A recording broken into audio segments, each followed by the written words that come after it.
Poppin' T Squad, it's your girl Keisha, and I'm here with tonight's All Tea, All Shade Love and Marriage Huntsville Season 2, Episode 2 review. But before I start, I have some behind the scenes tea for you all. Baby, it has been going down. So, Martell issued a public apology to his mistress, Miss Ariane Curry, I think that's her name, this past week for calling her a peasant in the past. Here is the video. Runway to forget it. And one of the things that continuously is bothering me, that I stoop low in my own conscience to call someone, a woman, a peasant. So I'm going to retract that. I'm going to take that back. Shame on me for doing such a thing. I feel that that was like an all-time low for me, or me being a man to say something like that. I view all women as queens. Okay, so word on the curb is that him and Arian are together and that she is pregnant-ones. She is preggers with their first baby. Also, news report came out this week that Melody finally filed for divorce. And it's real this time, y'all. Hallelujah. Thank you, Jesus. Our girl must have listened to Lemonade or some shit and said, fuck this nigga. So here is the actual divorce decree. Here it is. It's real. So the report says, after years of infidelity, confrontations with the mistress, reconciliation, and several children, Melody Holt has quietly filed for divorce from her husband, Martell. According to the sister site Gossip, Melody, the mother of four, filed for divorce last month, citing an irretrievable breakdown in her marriage. In the complaint, Melody claimed that she and Martell couldn't bear to live together and there was no chance of reconciliation. In her divorce filing, Melody claimed that the couple, who stars on Owns Love and Marriage Huntsville, split permanently in April when she left their home in Alabama for Georgia. I figured she had moved because when she posts on Instagram, it doesn't look anything like their old house. So it says the couple, who married in 2008, share 4 children, including a daughter, the two welcomed late last year. Melody requested that neither party pay child support as both parents share physical and legal custody of their children. Melody, 34, says she and Martell, 38, have drafted their own parenting plan and will both maintain an active role in their children's lives. She asserts that neither one of them has any issue transporting and exchanging the children during their separation. Financially speaking, Melody writes that she and her husband have businesses, own property, and share debt with one another. She cites a federal lien of $131,483 from their 2018 income. She is requesting that a judge determine how all of that should be split between the two of them.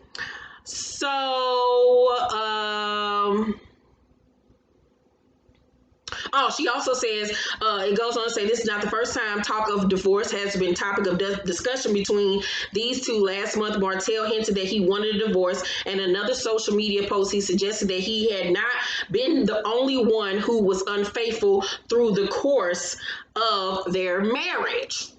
Recently, in a question and answer session with her Instagram followers, someone asked Melody about Martell's mistress, saying, why is that lady that came in the middle of your marriage so pressed? An internet abuse? I don't know what that meant. I don't know. Melody responded, I don't give everyone the title of lady. Sorry, but I will say, yes, I do have some old stalker type fans. There's a lot I've never even spoken of, but it's all coming soon. So I guess we gonna get the tea on this season of Love and Marriage Huntsville. Also on Twitter, Melody was going back and forth with good old Maurice child. So Maurice tweeted, try 1 week where you don't say or do anything negative. I know it's difficult, but try and be the bigger person, the male we originally met. And then he said, one throws a rock, then the other picks up a bigger rock, and nobody cares about all the lumps they cause. Melody said, see, that's that fake peacemaking shit. Every time I respond to your family's bullshit, where was that energy when the first rock was thrown while I was over here? Then she said, for one, try 1 week where you don't act like your family is a victim. For 2, we can start with you minding your own business and not coming to Cape for Tisha. And after y'all do all of that, I will go back to what I've been doing all week. Positivity. Child, Jesus. And then in her caption on Instagram, she said, so mellometers, I guess that's what she called her people. As usual, I was over here minding my business, holding the same clip that got posted today by the victim, and never intending to post it as to not stir ish up. But as usual, you summon for me, I will come. Now, Maurice, who has nothing to do with the event airing tonight, has all these words when I fire back. Reminds me of the Love and Marriage Huntsville reunion. Miss me with that half peacemaking energy. Hashtag I said what I said. Hashtag I don't know why they keep coming for me. Hashtag I was good over her. Hashtag but then. Hashtag quiet when your family talking. Hashtag but loud when they get a response. Child, this is too much for me. I'm just happy the bitch tried to left his ass. Hallelujah. Thank you, Jesus. Life's gonna be so much smoother without that fast talking ass nigga.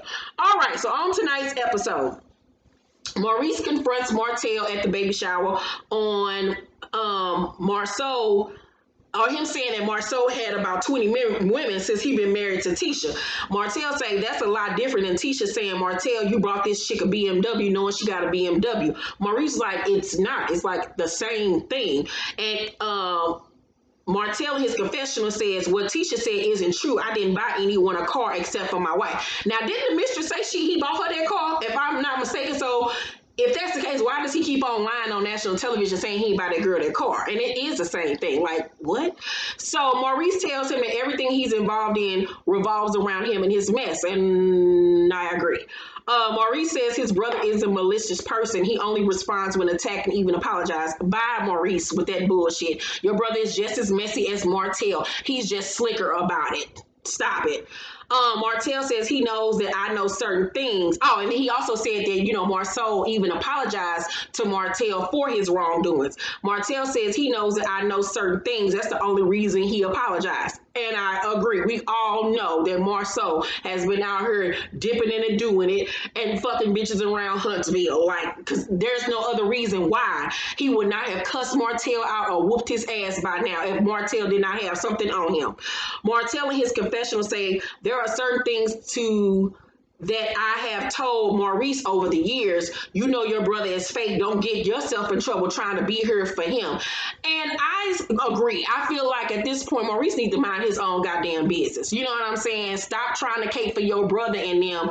And then you always want to say something to Martell and Mel. But I never see you going to your brother and Tisha telling them to shut the fuck up and to stop instigating shit. Like, just stop. Get out the middle of it. It ain't got nothing to do with you.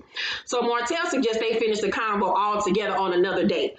Martell and Mel open shower gifts at home, and he brings up his dad who didn't come to the shower. Apparently, he invited his dad, and his daddy didn't come, and that's messed up. And at that point, like, how long do you continue to try to have a relationship with somebody when they're not reciprocating and they're not being interested? Especially when you're a grown-ass adult. Like, it's not like I'm a kid anymore. It's not like I need you for anything except for maybe emotional support, and you can't even do that for me. So, like, why would I continue to try with you? So, he says that he's not going to continue to push himself on his dad. And I don't really honestly blame him, but Martell does need to stay in therapy because that nigga got issues. Mel brings up her dad and says that she wants her dad around, as well. They both, I realized at that point, they both had daddy issues, and that's probably what attracted them to each other because they were two broken people searching for some type of familial probably balance, and they thought that they could build it with each other, but they were so broken from not having fathers in their lives. But I really think that was the thing that initially brought them together, them both not having fathers. So she encourages him to continue to try with his dad. He's hesitant because he feels like they keep on going in the same cycle. And he doesn't want to get disappointed again.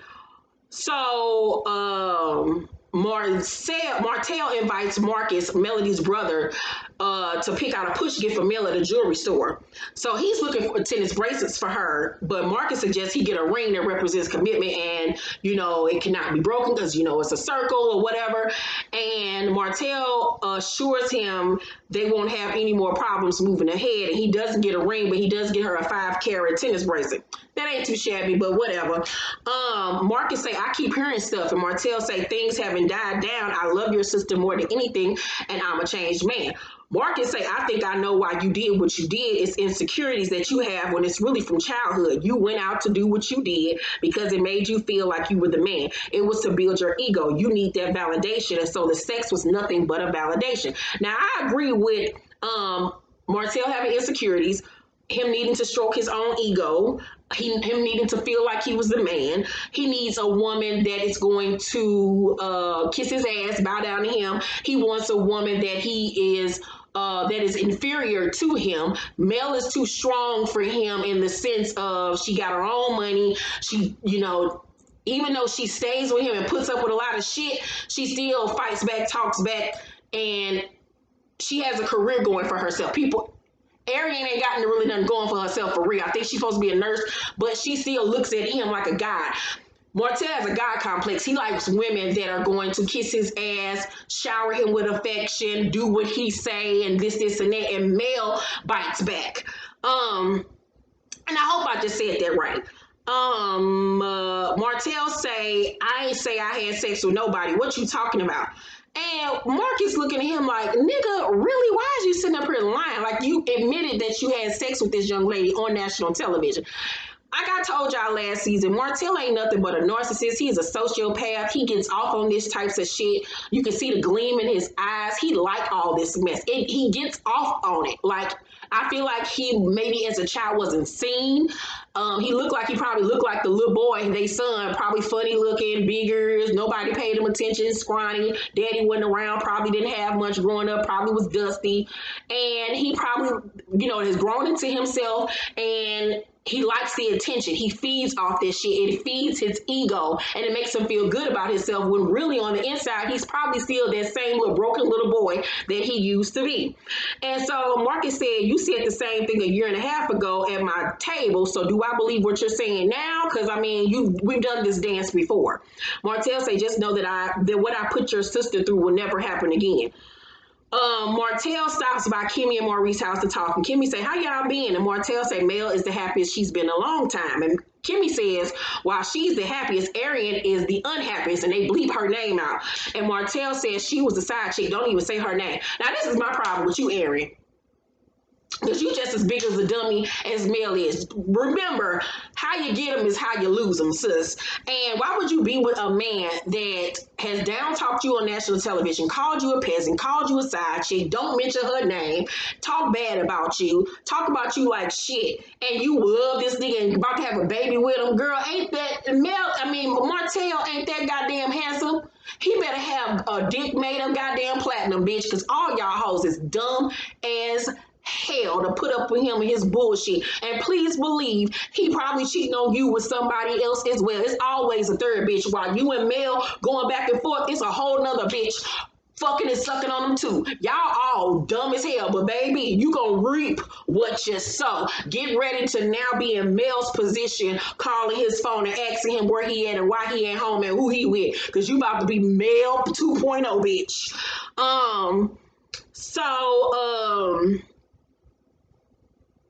Kimmi says Martell is a really nice guy. That's what kept him in the situation that he was in. Kimmi, shut the fuck up. Shut the fuck up. Shut the fuck up. That ain't what kept him there, him being a nice guy. He was there because he wanted to be there. Kimmi, shut up. Now, that was the dumbest shit I ever heard coming out your mouth on this show. So Martell thanks her for coming to the baby shower despite the situation that him and Mel are in with Tisha and Marceau. She brings up Destiny confronting her at the baby shower. Martell like, what happened? And so she tell him, and Marcel cracking up because once again, he a girl, low key. He loved the mess. So Martell said, you didn't have to verbalize that or whatever. But I don't feel like what she said was wrong. I don't know them. he made good chicken. What was the big ta-da? So Martell says Destiny is worse than Kimmi, meaning that she got a mouth on her. I guess that's worse. He says in the confessional that Destiny and Kimmi are a lot alike and that they could become really great friends. I'll keep my judgment on that for later. Martell and Mel get to the house, get her hospital bags together because she's being induced the following day. I was induced with Maurice as well. So she's also preparing to launch her skincare line shortly after giving birth. Mel, one thing I can say, once again, she a go-getter. That girl is about her coin. So he helps her get snacks and stuff for her bag, and as he's throwing her stuff, he throws her the gift box. And so she's shocked, and she's like, what is this, Martell? And, you could tell that she was just so happy that he did something like that for her. And he says he hates himself for everything he put her through and that he's trying to turn everything around for them. And she cries and she's emotional. And she even acknowledges that she sees him trying to change. And I remember during that point in time in the beginning of the year, he was talking online about him putting forth the effort and trying to change, but obviously it wasn't good enough. Things were still irretrievable. They couldn't work things out, and in April she filed for divorce. So they're in the car talking to their oldest daughter about giving birth because she want to know about birth and stuff like that. And Mel and him tell her that you can give birth when you get married. And the daughter say, I don't think I want to be married because boys are too much. And I was like, you better tell them. You better be smarter than your mama. So Mel gives birth to their third daughter, Milani, after one push. Get it, girl.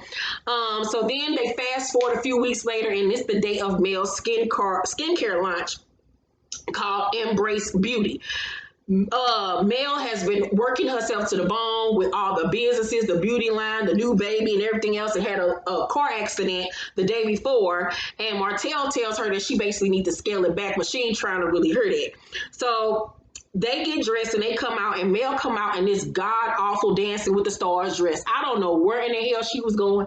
I don't know who in the hell designed that shit, but they was blind as Ray Charles. It was sequins. It was a one-shoulder sequin at the top, dress at the top. Well, I think it even had a long sleeve on one side. Did it have a sleeve on one side? It had a cape back here, a little white organza cape. Then the bottom was what was that? Not A-line, diagonal with feathers. It was god awful. She looked like she should have been starting on Dancing with the Stars doing tango night. I don't know where in the hell she was going, but that shit was ugly as hell. How your nigga upstage you at your event? Now Martell looked great. His suit was impeccable, even down to the little MB pendant that he had on his lapel. Stunning, gorgeous. Melody, a mess. So Destiny and LeBerick are there, and she's showing she's pregnant. She looked cute. They're talking to them, and Kimmi comes along and she walks in and she spots Martell and Melody. She goes over to speak to them. She's like, hey, how you doing? She speaks to Martell. She speaks to Melody. Destiny and LeBerick standing right there, and she gave them the cold shoulder. Baby, Destiny was standing there looking like, really, bitch? You ain't gonna speak? That's what we doing? And LeBerick was standing there confused, like, what in the fuck is going on? Like, why she ain't speak? He looked very uncomfortable and unsure, like, what in the hell is happening? Child, Kimmi, bitch, I fucks with you. That shit was funny as hell, because that's some shit that I would have did. What the fuck I look like speaking to you, bitch? After you go shout me out over the mic talking about some I was trying to shade your husband. Girl, fuck you and your husband. Oh, fake ass Montel Williams looking ass nigga. I'm so angry. Oh, fake ass Christopher Williams. So where was I at? So Tisha walks in, child, as Melody is doing her speech. Melody's spot turn was looking like, I know this bitch didn't. I know the fuck she didn't just crash my motherfucking party. And I'm looking like, Tisha, why in the fuck would you walk up in this girl shit like you was fucking invited? Why would you do that? Like, the producers must have said, we're going to give you a $5,000 bonus or something to make a fool out of yourself. Because why would you come to that girl event knowing damn well you wasn't invited? So Tisha walks over to Kimmi and tells her that she's trying to grow into her business and grow as a person. So she says she wants to come and show Mel support. Her non-talking ass, she still can't talk for shit. Melody then dragged Martell out of the room so they can try to figure out what to do. Mel spots the security guard some little young boy who looked like he jack off to children's pictures in his mama basement. She stopped the little boy, little white boy, little fat boy with glasses, got a bowl haircut, and she was like, excuse me, are you available to make people leave if they're not on the guest list? And he was like, yes, ma'am. She was like, okay, great. And so Martell, of course, his nipples is hard, baby, because he is a whole bitch. He was like, ooh, bitch, oh, I can't believe I can do that, go, girl. And I'm like, this the type of nigga y'all want that get hype off of foolishness like this? Any other man would just be like, yo, whatever. But that nigga was in the background, hype as a motherfucker. So, Melly was like, great, well, let me show you. So Martell said, I'm sorry, babe. Oh, hell no. He all hype and shit. So Melody showed the guard Tisha. The little boy walk over to Tisha. He's so scared, Jesus. He like, I don't get paid enough like this for this shit. I only get paid $10 an hour. So he walk over to Tisha, was like, excuse me, ma'am, but I've been told to escort you out. And she was like, why? And mind you, it's two people standing there, they overhearing all this shit. It's awkward as hell. She embarrassed. But I was like, that's what the fuck you get, because you should have never came in the damn first place. So you get what you get. You made a fool out of yourself for nothing, Tisha. You shouldn't have came. And that was the end of the episode. Lord, child, I hollered. I give tonight's episode an A. They are bringing it with the drama this season like it's going to be really good. Once again, hip, hip, hooray for Mel. She finally came to her senses and let that beard-ass nigga alone. Let that bitch be over there crying and sulking and wondering where that nigga at while you glow the fuck up, take care of your kids, be a bad bitch, and get you a new nigga that's going to treat you right, girl. Yes, ma'am. Let's thumbs up this video. Make sure you subscribe. Hit that notification bell button so you know when my videos drop. I will see y'all later on tonight for my P-Valley Season 1 Episode 2 review. Love you. Bye.